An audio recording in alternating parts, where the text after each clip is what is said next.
Welcome viewer, I am Murugan S. This video tutorial describes how to change system locale in Windows 10. Type Control Panel in Windows search bar. Click Control Panel.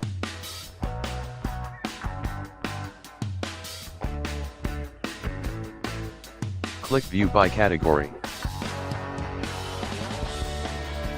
Click Clock and Region. Click Region.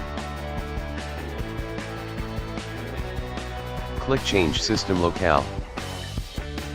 Change any language you wish. Click OK. Click Restart now. Thanks for watching. I hope this video tutorial helps to solve the problem. Please like, share and don't forget to subscribe my channel. See you next video.